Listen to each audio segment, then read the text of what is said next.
Another test of the president's power at the Supreme Court. It's time for the Streamline, everything you need to know in 10 minutes or less. Today, the justices will hear arguments on whether the White House can fire leaders of independent federal agencies without cause. And that includes agencies that oversee stock trades, transportation systems, election campaigns.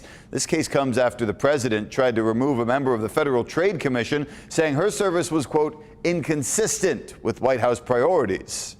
Congress designed those agencies to be free from direct supervision of the White House, to be bipartisan, to be independent. And key to that is that members can only be fired by a president for cause. Donald Trump says that is unconstitutional, that presidents must be able to remove those members at will. And so the court's expected to release a decision in this case in June. Pressure is growing for the Trump administration to release video of a controversial second strike on an alleged drug boat from the beginning of September. 11 people were killed, including 2 survivors hit by that second strike.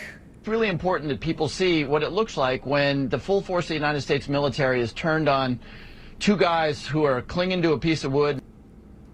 That's Congressman Jim Hines, the top Democrat on the House Intelligence Committee. He says the attack may have violated international law. A source tells ABC News that after that initial strike, the video shows the survivors clinging for their lives to the wreckage of the overturned boat and waving to something overhead. Another source says roughly 40 minutes after that first attack, the military struck again. Now, Republicans on that same committee has said they saw nothing wrong with the second strike. The administration has not shown any evidence that the boat was smuggling drugs, but the U.S. has hit more than 20 suspected drug boats since September, killing nearly 80 people.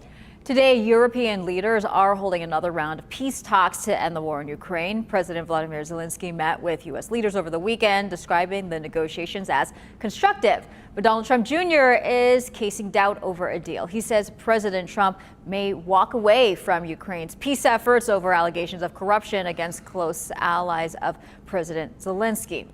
Well, new data shows 220,000 people have been arrested as part of President Trump's immigration crackdown. That's according to the Deportation Project. It's a research group associated with Berkeley Law School. Their data also shows ICE agents have detained nearly 75,000 people with no criminal record. The data's release comes as ICE steps up its enforcement in Democratic-led cities such as New Orleans and Minneapolis. Now, legal entry in the U.S. is typically a misdemeanor. Overstaying a visa is a civil violation. The Deportation Project was able to get this data through a lawsuit brought against ICE.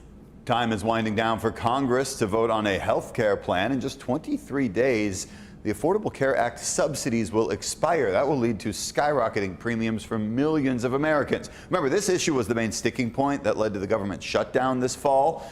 Democrats want a 3-year extension. Republicans have yet to reveal their alternative health plan. The Senate's expected to take a vote on those subsidies this week.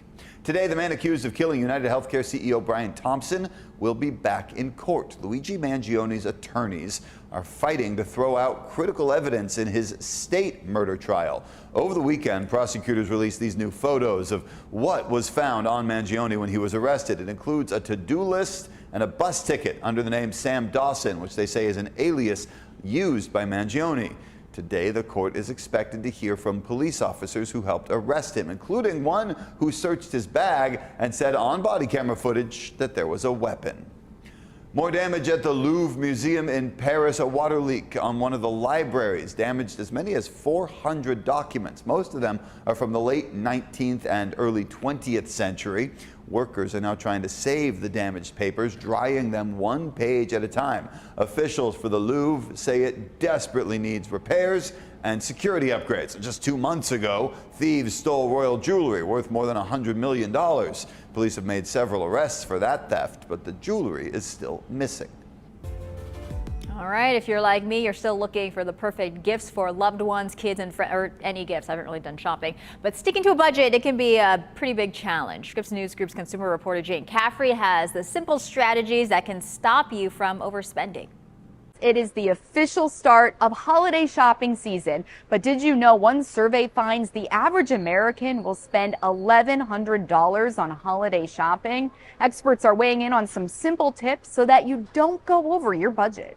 Holiday shopping takes a plan, especially for mom of 3, Kimberly Sneed. With 3 boys at home, we shop early and often for the holidays to try to get the best deal. This year, her kids' wish lists are driven by top trends. Pokemon cards.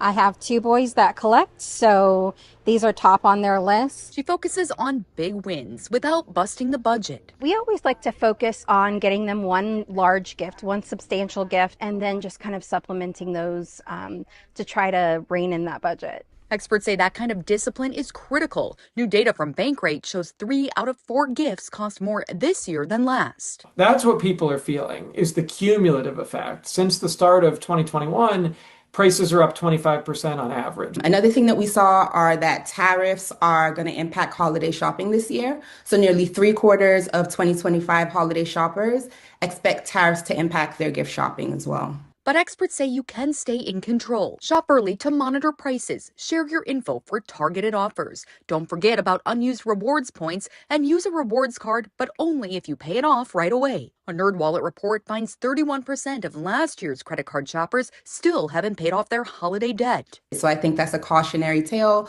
for people still carrying debt to try not amass more. Buy now, pay later programs can also help, but come with risks. You want to avoid what's called buy now, pay later loan stacking. So that's when you're taking out multiple loans at once, and it can be difficult to keep up with your spending. The good news? Retailers are bending on price. They acknowledge that people are feeling pretty frugal.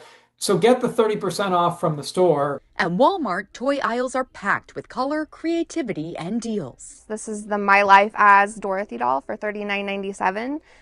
And, you know, when you compare the My Life dolls to the American Girl dolls, that's a huge saving for our customer. Thousands of gift ideas under $20. Every child deserves a Christmas. Affordability that means skipping a financial hangover in the new year. If you stick to a budget that you know that you can afford, then you're not going into January feeling like you overspent or you did too much. For Scripps News Group, I'm Jane Caffrey.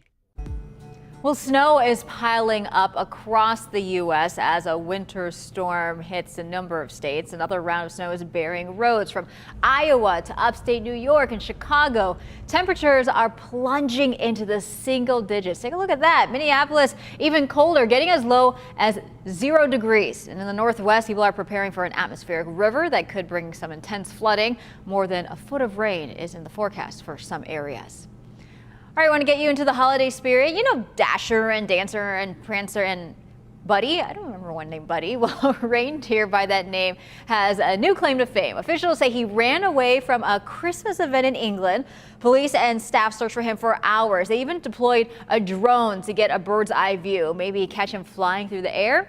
Well, he didn't make it to the North Pole. Rescuers, they instead found him on the beach and returned him home. Maybe he just wanted to relax, enjoy the water. And that's your ABC 10 News Streamline. Everything you need to know today in under 10 minutes.